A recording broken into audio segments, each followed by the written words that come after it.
মহাসমারোহে সরস্বতী বন্দনা ও মিলন উৎসবের আয়োজন করল কুলটিক্রি ভাই ভাই সংঘ। প্রতি বছরের ন্যায় বুধবার সন্ধ্যায় পূর্ব মেদিনীপুর জেলার এগরা ২ নম্বর ব্লকের পানিপারুল গ্রাম পঞ্চায়েতের কুলটিক্রি ভাই ভাই সংঘের আয়োজনে সরস্বতী পুজো ও মিলন মেলার উদ্বোধন হয়। আমরা ক্লাব কর্তৃপক্ষ থেকে এই বার্তা দিতে চলেছি, প্রত্যেক বছরের নয় আমরা এই বছরও পুজোর আয়োজন করেছি। আর তার শুভ উদ্বোধন হয়েছে এবং আজকে সাংস্কৃতিক অনুষ্ঠান রয়েছে এবং এই বছর আমাদের ২৫তম বর্ষ। এবছর ২৫তম বর্ষকে উপেক্ষা করে ৮ দিনের এই মেলায় থাকছে কৃষি প্রশিক্ষণ শিবির, ১০৮ চৈতন্য মহাপ্রভু আসছে, অষ্টমপর হরিনাম সংকীর্তন থাকছে এবং প্রায় ১০,০০০-এর মতন লোক খাবে এবং অর্কেস্ট্রা থাকছে, যাত্রানুষ্ঠান থাকছে এবং সাংস্কৃতিক সন্ধ্যা থাকছে। স্বাস্থ্য শিবির থেকে প্রত্যেকটি অনুষ্ঠান আমরা করে থাকি। মাধ্যমিক ও উচ্চ মাধ্যমিক পরীক্ষা থাকার কারণে এই ক্লাব সরস্বতী পুজোর আয়োজন পরে করে থাকে। এবারেও তার ব্যতিক্রম হয়নি। বিকেলে বর্ণাঢ্য শোভাযাত্রার মাধ্যমে অনুষ্ঠানের সূচনা হয়। সন্ধ্যায় মণ্ডপের ফিতে কেটে উদ্বোধন করেন এগরা ২ নম্বর পঞ্চায়েত সমিতির সভাপতি শাহনাজ বেগম।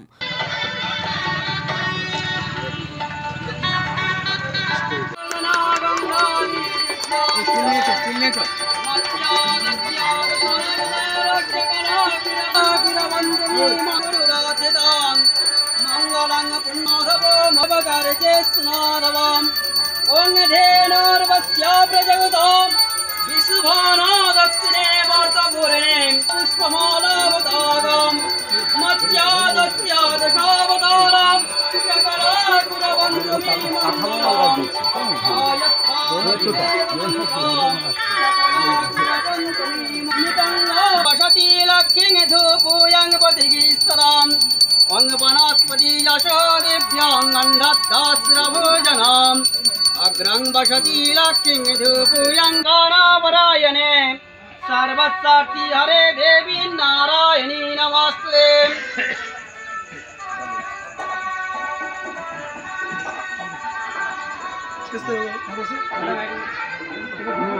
পুজোর পাশাপাশি রয়েছে নাচ, গান, বসে আঁকা প্রতিযোগিতা, সাংস্কৃতিক অনুষ্ঠান সহ নানান সামাজিক কর্মসূচি। আমি কুলটিক্রি ভাই ভাই সঙ্গে আজকে সরস্বতী পূজা অর্চনা এবং মিলন উৎসব এখানে উপস্থিত হয়ে আমি খুবই ভালো লাগছে আমার।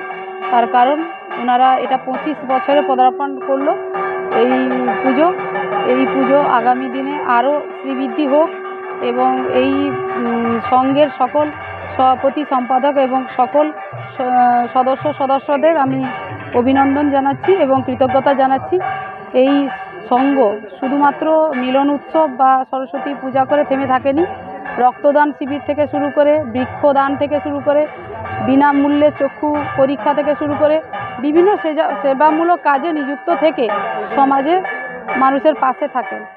উপস্থিত পানিপারুল গ্রাম পঞ্চায়েত প্রধান রঞ্জিতা প্রধান, বাসুদেবপুর গ্রাম পঞ্চায়েত প্রধান অরূপ কুমার মাইতি সহ অন্যান্যরা এবং অন্যান্য শেষে নরনারায়ণ সেবাও রয়েছে। তো এই ধরনের উৎসব করে ওঠা কিন্তু খুব কম ব্যাপার নয়। সবথেকে বড় কথা, যারা গ্রামবাসীরা সহায়তা করেছেন, সাহায্যের হাত বাড়িয়েছেন এবং এই সংস্থার সঙ্গে আছেন, সবাইকে আরও ভালোভাবে ধন্যবাদ জানাচ্ছি আমি। এবং আপনারা এই সংস্থার সামনে থাকবেন, পাশে থাকবেন সর্বদা, যেন এই সংস্থা আরও এগিয়ে যাক, আরও উন্নতিমূলক কাজ করতে পারে। দেবী সরস্বতী, বিদ্যার দেবী, সঙ্গীতের দেবী, ওনাকেও প্রণাম জানাচ্ছি। সামনে রয়েছেন উনি। তবে মানুষের মধ্যে বিদ্যা থাকলেই সব কিছু হয় এবং এই বিদ্যার জন্য আমরা প্রত্যেক দিন আমাদের মধ্যে বিদ্যা দেবীকে স্মরণ করি। কোনো কাজ করতে গেলে যেমন স্মরণ করে নিতে হয় ঈশ্বর আল্লাহকে, তেমনি একটা উন্নয়নমূলক কাজ করতে গেলেও আমরা ভগবানকে স্মরণ করি, আল্লাহকে স্মরণ করি। রঞ্জন মাইতির রিপোর্ট, খবর BCBS।